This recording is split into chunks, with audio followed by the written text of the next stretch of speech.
there's a massive culture of talent shows at the minute. Do you think that's the healthy thing, or is it some people who think, oh, I just want to be famous for famous' sake? I really do not appreciate that process.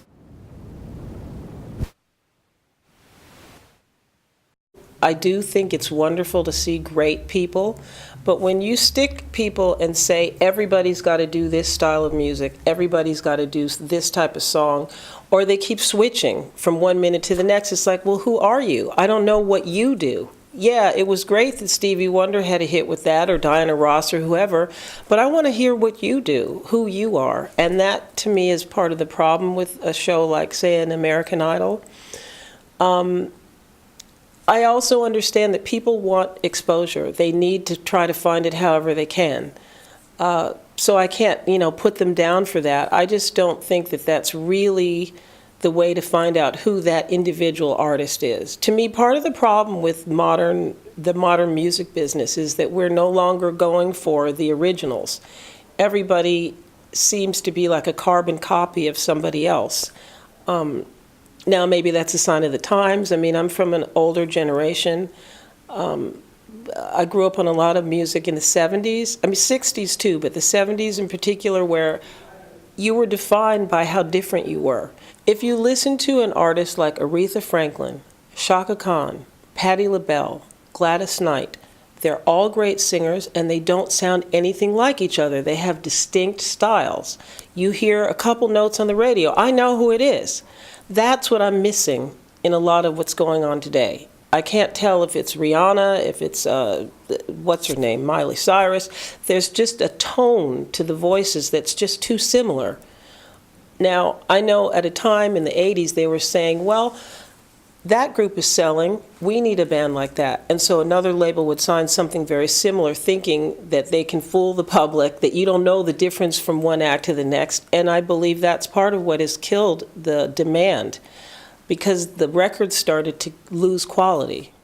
Do you think production has a lot to answer for as well?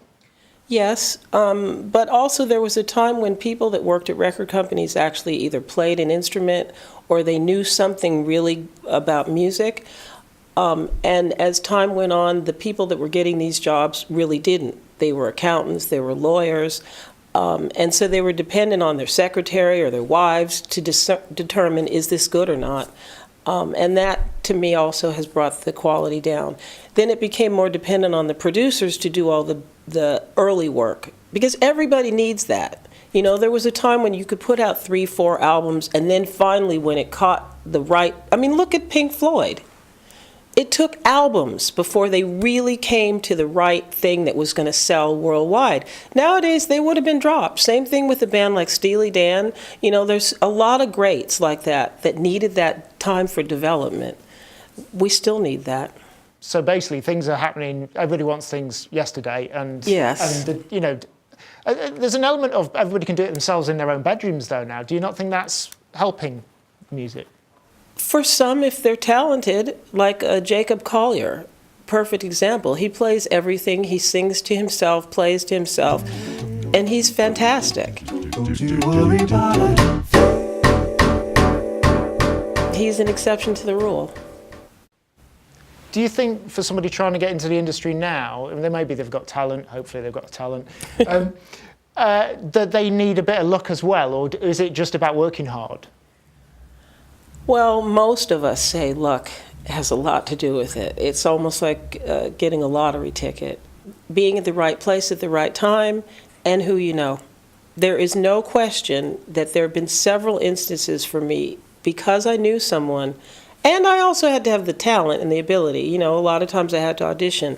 But because of people that knew me, it definitely led to work.